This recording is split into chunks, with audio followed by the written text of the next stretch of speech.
Hello and welcome, my crash test dummies. How you doing this wonderful day? It's your friend Chris here, and we've got another special video for you guys. We're going to be talking about the top 5 abilities in Bloons TD 6. Now, this is going to include both 4th tier abilities and 5th tier abilities.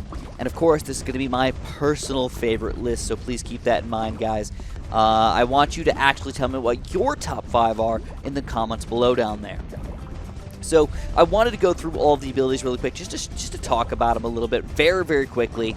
And so you can keep them in the back of your mind while you're making your own personal list here.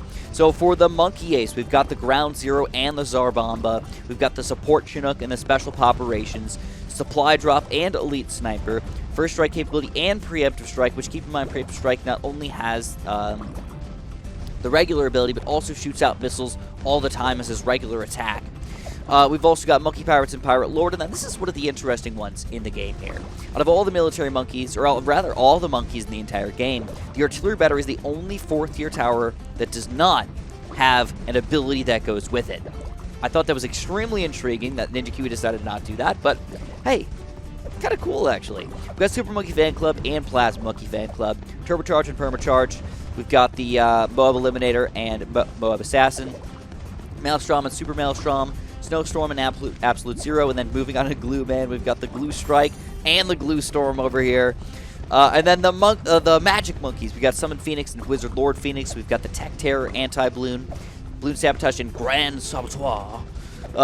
Transformation Tonic and Total Transformation, Jungle's Bounty and Spirit of the Forest. And then moving on to the support towers here, guys, the last ones of the day.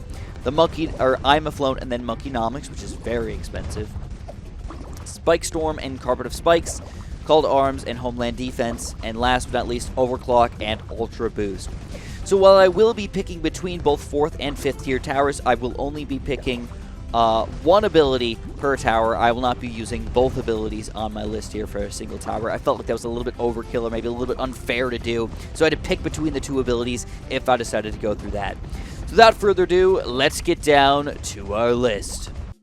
And coming in at number 5 in our list is the Wizard Lord Phoenix.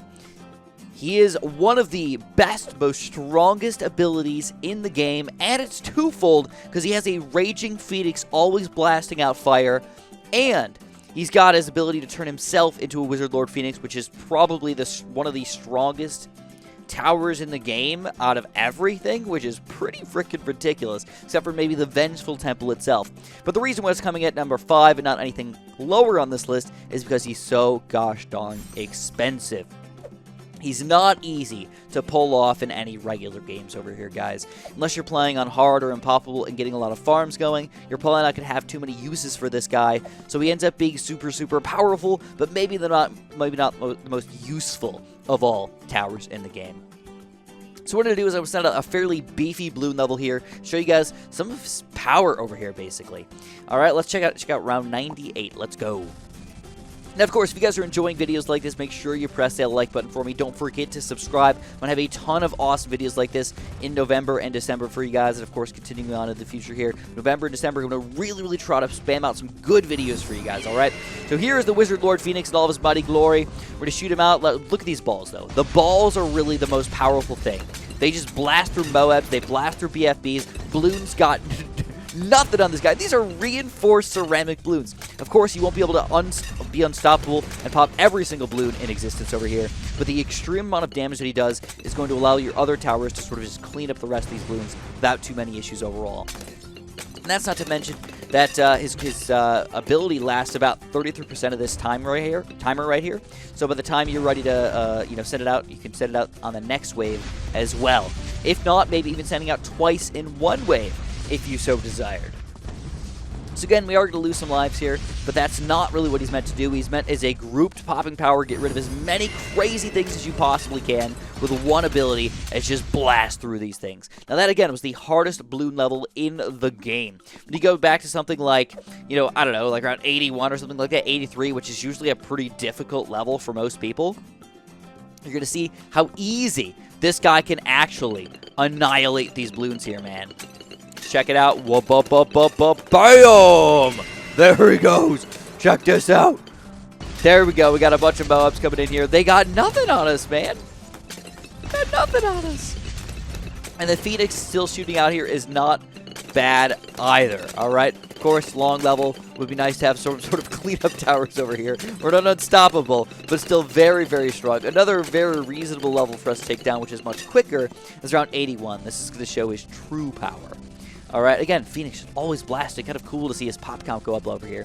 This is also not including the fact that I can get Guided Magic or Intense Magic or anything like that if I so desired. So here we go. Let's turn into the Phoenix over here. This is a big, beefy Bloon level, and look how fast we just absolutely annihilate those BFBs right there. That is insanity, guys. Coming in at number 4 is the Grand... No! It's going to be the Bloon Sabotage. We're going down to 4th tier abilities, baby. Now, this is sort of an underlooked ability in the game. People don't think of this guy as super duper good or all that useful in most situations because he doesn't do any damage. All right, but you got to think about this guy, all right? We got to read this up real quick to show you how truly powerful it is. For 15 seconds, all balloons move at half speed. So that means for 15 seconds, you're going to be doing double damage with every single other tower on the screen. And that is something that you just really can't make up for. All right? That means our Archmage and our, Comanche Commander and all of our other awesome towers that we really want to use over here are going to be using, doing 2 times as much damage here for a whopping 15 seconds. It can be extremely helpful, especially on levels where there's really fast balloons where you just need to do a lot of damage very quickly. One level that I know for sure is like around 93 and 95 or even around 99. They're very difficult balloon levels to pop because DDTs are pretty devastating. All right, they're not exactly easy to pop. You got DDTs like, oh crap, what the heck am I going to do? My Archmage can't even take them down by himself. But we slow them down, we allow our Archmage to do the damage over here, and that's why this guy is so gosh darn amazing. As long as you're willing to put in the work, to click that ability, you're going to save yourself in so many tight situations. And I know how you guys like those tight situations. The reason why I didn't click Grand Saboteur, by the way, is because it's just too expensive for what we're getting here.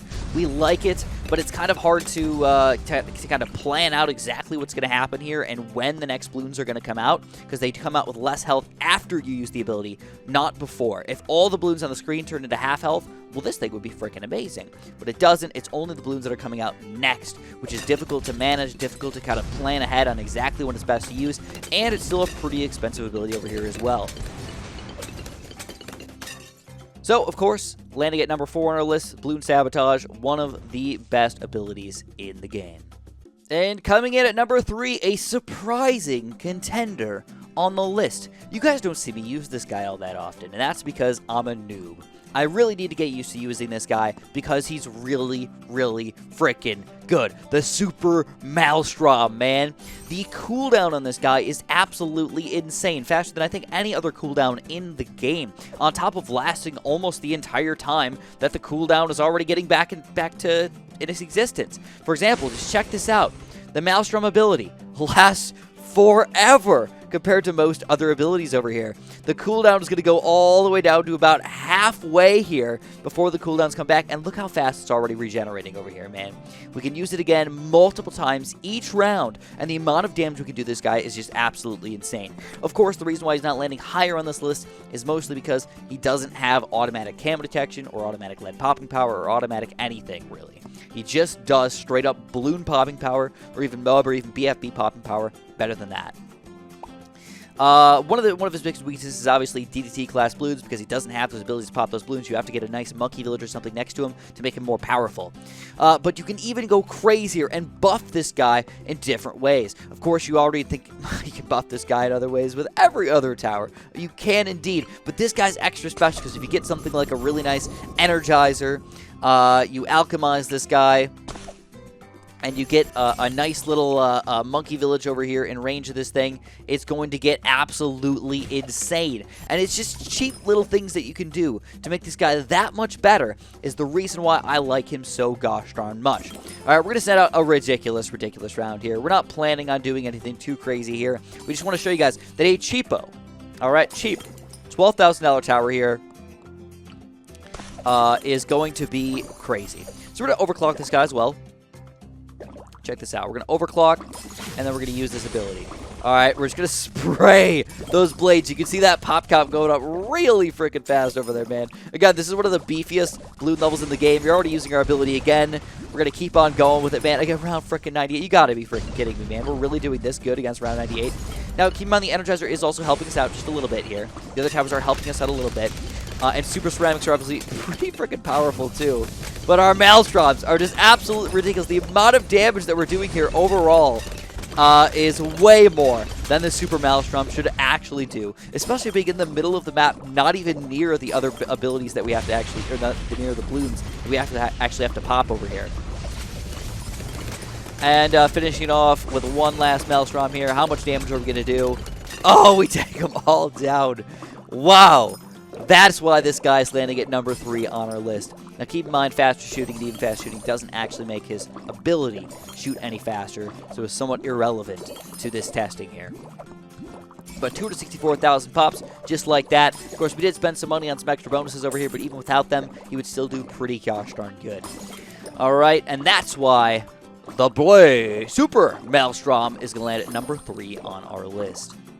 And at number 2, this guy may look familiar. You just saw him on number 3. Chris, you used it at tower twice over here. Well, kind of. Not really. The overclock ability is ridiculous. If you guys haven't been using this guy, for whatever reason, get used to him. He is an amazing, amazing ability, and it's weird because you don't think about him as all amazing because, like, by himself, he does nothing. You can't overclock. If you overclock yourself, you're garbage. You're gonna do no popping power. I mean, like, what are we gonna say? Like round, I don't know, 38. Like, even while overclocking yourself over here, you're not even doing any damage. Even with nice engineering and stuff like that, you're gonna do absolutely nothing, dude. This guy is not meant to be popping power tower. He's not meant to ability power himself. He's meant to use his overclock ability on other towers. Now, the way you want to think about this, all right, is this guy by himself costs roughly, you know, $13,000 to buy the overclock ability. Maybe 14, 15K, depending on which level you're actually playing, which difficulty you're playing on. And he's going to double any tower's attack speed. All right, so that means if you are spending more than $14,000 on a tower, for example, even just a simple little Apache dart ship, all right, just a simplistic, very common Apache dart ship, it is worth it for you for the entire game just to say, I'm going to keep on freaking overclocking this guy. Overclock, overclock, overclock. You're actually going to be more efficient overclocking an Apache Prime with an overclock over here. Just like that. It's going to last forever, and it's extremely, extremely powerful. Check this out. I mean, we're going to talk about around 63 here, man, with an overclocked Apache Dart ship. This guy's going to absolutely own. One issue with this ability is obviously you have to use it a lot, but just like most abilities, you have to use it a lot. It's nothing too ridiculous to imagine here. But it lasts the entire time until the ability comes back. And that's why this guy is so freaking insane. It doesn't last for 15 seconds or even 20 seconds or 30 seconds. It lasts for the entire time plus some. Look at that. The ability already came back. We can already kind of double overclock or overdo our overclock on this tower. It is ridiculous, guys. And that's not to mention the fact that we can overclock even more expensive towers to get an even bigger buff. For example, overclocking something like an Apache Prime is going to be even more insanity here, guys. We're not just, you know, it's just the amount of bang for your buck you can get late game with an overclocked engineer or overclocking any other tower, really, is just wild. Of course, the only time this falls apart is if you don't go for many expensive towers. If you have too many random lower tier towers on the screen, but honestly, who does stuff like that, man? Everybody's all about them 5th tiers, right? So go for them 5th tiers, get some real strong ones, and then overclock them. Even crazier, it's even better to buy 2, 3, or even 4 overclocked engineers and just overclock all the towers on the screen. And you'll be absolutely unstoppable with nice chunk of 5th tier towers that are all getting overclocked over here, guys. 2 times the popping power is nothing to mess around with when you're talking about these big beefy boys right here, like this Apache Prime. And that's why the overclock engineer is going to end up as number 2 on our list. But the last thing I have to say here is I did not go with Ultra Boost because even though it's unbelievably awesome, because it's just too expensive to use in most regular situations, guys. It's just not going to work for us.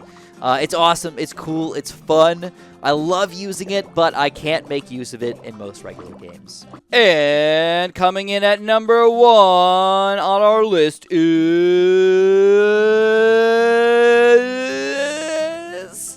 this guy. This is the Submarine. 1, 2, 3, and 4. The first strike capability would have been my top ability in the game until they recently nerfed it. It would have been. But now it's currently the preemptive strike. All right, now this is a bit of a cheater ability right here because the ability itself is still just the regular first strike ability here. But this 5th tier preemptive strike not only gives you more missiles that you're shooting out at the top of your sub, it also preemptively strikes every single Moab class Bloon coming out, on top of still leaving you with a regular ability to use over here. So it may seem like a little bit of a cheater thing and maybe a little bit of a cop-out to say that this is really an ability, but it still is an amazing, amazing tower, and it's still an amazing ability to use, and I do not mind using this first strike ability here at all, especially because it allows you to pop the bad balloon, which is one of the most difficult balloons in the game to pop very, very quickly, guys. So here he is, the preemptive strike in all of his mighty glory. He's got some weaknesses for sure, but overall he's just a very, very awesome tower to have in the game. You can see this preemptive strike is going to preemptively strike every single BFB, popping every single BFB in a Moab class Bloons over here. Of course, he's not amazing, he can't pop every single balloon or anything like that, but for the work that he does, it is stupendous. Alright, then you can use first strike abilities to just clean up a lot of these balloons over here. Kind of whatever you want. Just bam, first strike ability, the crap out of it. Obviously, I'm cooldowning this guy. He's not meant to be an all-inclusive, all-pop power tower. What he's meant to do is meant to support just by attacking every single balloon as soon as they come in and just absolutely destroying the higher tier, high damage balloons that are usually problematic, especially balloons like the DDT balloons on round 95. Now, I've got currently 0 cam detection, but every single DDT balloon that comes out over here, check this out, man. Gonna be pretty freaking sexy. Come on. I didn't realize this was so long. It's gonna pop those guys into nothingness. Absolutely obliterating every single DDT that comes in the game until round 99, man. I don't think you can be too much better than that, and you can still clean up some of those extra guys with the first strike ability after all is said and done. And that's why, my friends, the Submarine, the preemptive strike, is going to end up as number 1 on our top 5 list of abilities. Of course, if you guys enjoyed this video, make sure you press that like button. Don't forget to subscribe, and of course, have a super duper delicious day.